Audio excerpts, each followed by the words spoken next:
इस वीडियो में आचार्य जी कहते हैं कि आपकी अपनी उड़ान से बड़ी इस दुनिया में आपकी कोई दूसरी जिम्मेदारी नहीं है। सेवा और मोह का भ्रम कैसे तोड़ें, चलो सुनते हैं। प्रश्नकर्ता: आचार्य जी प्रणाम। आचार्य जी, आपने आज जो हमने पकड़ लिया है उसको साथ धोते हुए समझाया था कि हम थोड़ा सा उसको ब्रेक दें फिर धोए। आपने पहले भी कहा था कि अगर कुछ पकड़ लिया है, कोई बॉन्डेजेस हैं, बंधन है, तो तुम उसके साथ ही भागो। उसको अगर छोड़ नहीं सकते तो उसके साथ भागो। तो मैं उसके साथ भागने की कोशिश करती हूँ, बोझ के साथ, बंधन के साथ, मुक्ति की तरफ। उसमें बहुत ज्यादा संघर्ष करना पड़ता है, पीड़ा होती है, थकान होती है। वो सब तो ठीक है, लेकिन गति नहीं बढ़ रही है। उसके लिए बेचैनी होती है। क्योंकि जब ज्ञान आता है, आप ही ने कहा था कि आपको आकाश दिखेगा तो आकाश दिखेगा। तो आपके साथ अपने आप ही ने यह माइक या कप आपने एक उदाहरण दिया था, छूट जाएगा। लेकिन वो छूट नहीं रहा है और आकाश दिख रहा है। तो वो एक बेचैनी अंदर रह रही है। वो अपनी परिस्थिति, अपनी स्थिति समझ नहीं रही हूं। आचार्य प्रशांत, आपने जिस तरीके से उस पूरी बात का ढांचा बनाया है, कुछ छूटेगा भी नहीं। मैंने कहा है कि जिसको छोड़ने में तुम्हें देर लग रही हो, उसको पूरी तरह छूटने का इंतजार मत करो। उसको लिए लिए भागो। ये थोड़ी कहा है कि उसको बांध कर भागो। मैंने कहा, तुम अपनी ओर से छोड़ना चाहते हो, पर भीतर की वृत्तियां हैं, समय लग रहा है। तो यह मत कह देना कि जब पूरी तरह से सब छूट जाएगा और बिल्कुल निर्मल हो जाएंगे और निर्भर हो जाएंगे, तब भागेंगे। सही दिशा में तुम भागो। सही दिशा में भागो, इंतजार मत करते रहो। इस अर्थ में मैंने कहा है। ये थोड़ी कहा है कि सही दिशा में भागो, लेकिन अपने बंधनों को सिक्योर करके भागो। और अच्छे से करके भागो। भागने से आशय क्या है? आप मान लीजिए शरीर पर बहुत सारा फैट ढोए हुए हैं, उसको ले लिए ही तो भागोगे। लेकिन भागने की प्रक्रिया में क्या होगा? वो गलेगा। मैंने लाइसेंस नहीं दे दिया है कि जिन विषयों से आसक्ति है, उस आसक्ति को कायम बिल्कुल रख के भागना है, ये थोड़ी बोल दिया है। देख कितना खतरा है। इसलिए मैं पूरी बात बोलना चाहता हूं, पर जमाना रील्स का है। तो उसमें इतनी सी ही बात जाती है, और इतनी सी बात तो कभी पूरी नहीं होगी। उसमें कुछ आगे है, कुछ पीछे है। वो बात कही गई थी। देखिए, कभी भी कोई बात कही जाती है ना, तो वो बात अपने आप में सत्य नहीं होती। वो किसी मान्यता को काटने के लिए कही जाती है। तो उदाहरण के लिए, अगर मैंने कहा कि जैसे हो come as you are and run as you are, तो वो मैंने बात किसी मान्यता को काटने के लिए बोली है। किस मान्यता को काटने के लिए बोली है? कि I will wait till I am perfect. When I will be absolutely fit, then I will start running. इस मान्यता को काटने के लिए मैंने कहा, नहीं, you start running just as you are. तो जब भी मेरा कोई वक्तव्य पढ़ो, तो यह मत सोचो कि मैंने कोई कॉन्सेप्ट दिया है, कोई सिद्धांत दिया है। अपने आप से यह पूछा करो, इसको अच्छे से समझिए, अपने आप से यह पूछा करो कि उन्होंने यह बात किस मान्यता को काटने के लिए बोली होगी। क्योंकि मान्यताओं को काटने के अलावा बोलने का कोई उद्देश्य होता ही नहीं है। होता ही नहीं है।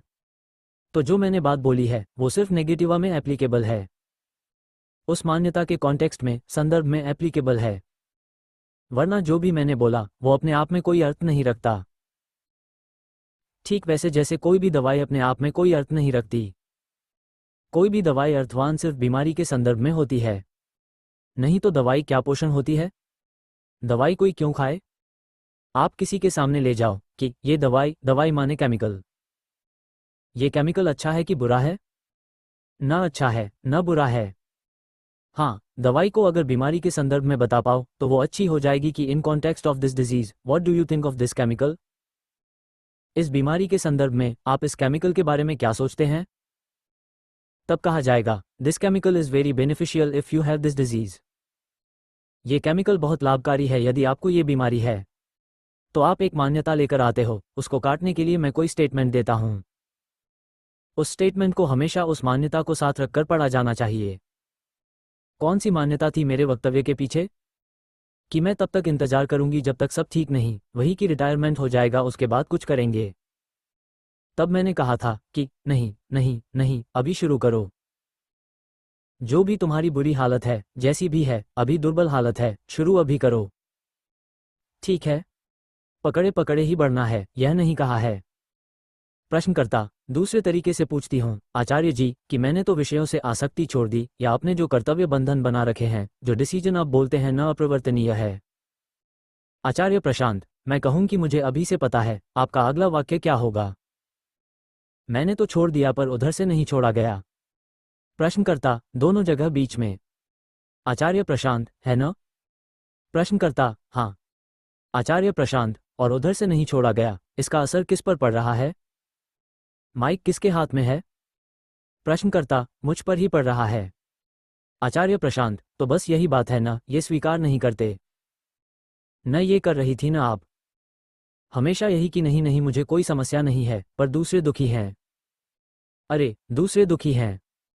हाँ, अमेज़न में अभी एक एनाकोंडा बैठा है, वो बहुत दुखी है, उसकी एनाकोंडी भाग गई। तो उसकी वजह से आप दुखी हो क्या? प्रश्नकर्ता, आचार्य जी, दुखी तो मैं ही हूँ। आचार्य प्रशांत, तो बस ये बोलो ना, सीधे ही मुझ पर असर पड़ रहा है। ईमानदारी से स्वीकार क्यों नहीं करते? प्रश्नकर्ता, लेकिन उस दुख को वही मैं बोलना चाह रही हूँ कि करुणा समझ में नहीं आ रहा कि करुणा की वजह से छोड़ नहीं पा रही हूँ कि बच्चा है। आचार्य प्रशांत, करुणा सार्वजनिक होती है।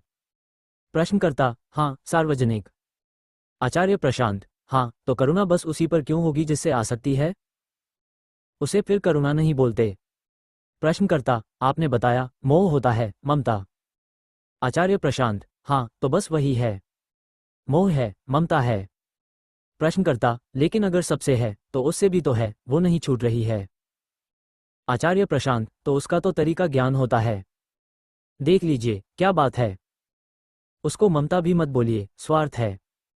सबसे पहले तो सही शब्दों का इस्तेमाल शुरू करिए। प्रश्नकर्ता, मुझे अपनी तरफ से कोई स्वार्थ नहीं है, लेकिन उसको मेरी ज़रूरत है। ऐसा लगता है शारीरिक संयोग से है बीमार, अगर दुखी है वो तो कैसे छोड़ दें? ये समझ में नहीं आता। यहीं पर अटक जाते हैं कि अगर सामने वाले को आपकी ज़रूरत है। आचार्य प्रशांत, आप यहाँ सब बैठे हो। ठीक इस पल आप में से किस किस के रिश्तेदार या दोस्त बीमार हैं? हाथ उठाना। कुछ श्रोता हाथ उठाते हैं। दुखी क्यों नहीं हैं आप? आप दुखी क्यों नहीं हैं? उन सबको आपकी सेवा की ज़रूरत है। क्योंकि आप उनकी सेवा कर भी दोगे ना तो उनसे आपको कुछ नहीं मिलने वाला। जिससे मिलने की उम्मीद है वहां निवेश कर रहे हो। सेवा वगैरह मत बोलो। नहीं तो बीमार तो पूरी दुनिया ही है, बीमार तो वो मुर्गा भी है जिसका चिकन सूप अपने बच्चे को पिलाते हो। बात यह नहीं है कि वो बीमार है, उसे मेरी ज़रूरत है। बात यह है कि वहां निवेश करेंगे तो आगे कुछ मिलेगा। ये बात मानने में बुरी लगती है। आप नहीं मानोगे, अब मैं क्या कर सकता हूं? मत मानो। मैं क्या करूं इसमें? नहीं मानोगे आप, मत मानो। 85% भारत ही अब मजे में मुर्गा खाता है, और बच्चों को तो खासतौर पर खिलाया जाता है। Low carb, high protein. Doctor साहब का नुस्खा। और माँ कह रही है, नहीं नहीं नहीं, मैं स्वार्थ के नाते तो कर ही नहीं रही, मुझे तो बस किसी का दुख नहीं देखा जाता। जो आपका तर्क है वो ना हो तो क्या कोई भी ममता में बंधेगा? कोई भी यह बोलकर ममता में बंधेगा कि मैं स्वार्थी हूं। सबका यही होता है, मैं क्या करूं? उसको मेरी ज़रूरत है। सबसे पहले तो स्वीकार करो कि तुम्हें उसकी ज़रूरत है। प्रश्नकर्ता, आचार्य जी, वो ऑटिस्टिक है। तो मुझे पता है स्वार्थ नहीं है कि मुझे उससे कुछ मिलेगा। आचार्य प्रशांत, कितने यहाँ पर होंगे जो ऑटिस्टिक भी होंगे और न जाने कितनी बीमारियों से ग्रस्त होंगे, और जो मिलना होता है ना, बस रुपया नहीं होता, और भी चीज़ें होती हैं जो मिलती हैं। ऑटिस्टिक बच्चे की देखभाल करने से कोई क्यों रोके आपको? लेकिन वो देखभाल कैसे? आप कह रहे हो कि इतना इतना बड़ा बंधन हो गया है कि आप जीवन में कोई सार्थक काम नहीं कर सकते, कैसे हो सकता है ये? आप तो बच्चा कह रहे हो। मेरे पास तो मेरे जानवर रहे हैं जो बीच बीच में बहुत बीमार पड़ते हैं। उनकी बेचारों की जिंदगी कितनी होती है, 5 साल, 10 साल, 12 साल। और वो बीमार भी खूब पड़ते हैं, और उनकी खूब सेवा करी है। यह अभी डॉग्स वाला कैंपेन चला था, 2 स्ट्रीट डॉग्स थे मेरे पास। उनको मैं खुद टट्टी उनकी साफ कर रहा हूँ, झाड़ू लगा रहा हूँ, पानी डाल रहा हूँ। लेकिन उससे मैंने अपना काम थोड़ी रुकने दिया। यह क्या तर्क होता है कि मैं किसी की सेवा कर रही हूँ तो इस कारण मेरा काम रुक रहा है? ये कैसे हो सकता है? अब या तो मैं आपकी ज़िंदगी में बिल्कुल ग्रेनुलर तरीके से घुसूं और मिनट मिनट का हिसाब लिखकर बताऊं कि देखिए आप यहाँ पर बेईमानी कर रही हैं। आप वास्तव में समय यहाँ खराब कर रही हैं, लेकिन दोष अपने बच्चे पर डाल रही हैं। और समय आपका जा कहीं और रहा है। अब या तो मैं वहां घुसूं या फिर आप ही अपनी ईमानदारी से आत्मलोकन कर लीजिए और अपने समय को देख लीजिए कि सचमुच कहाँ जाता है। We find holy reasons to an, है ना? I must suffer now for holy reasons, क्योंकि सफरिंग चीज ही इतनी गंदी है that nothing less than holy will suffice. So we have to find holy reasons to remain suffering. प्रश्नकर्ता, thank you. जैसा कि आचार्य जी ने बताया, खुद को मुक्त करना ही सबका सबसे बड़ा भला करना है। अपनी उड़ान मत रोकिए। धन्यवाद।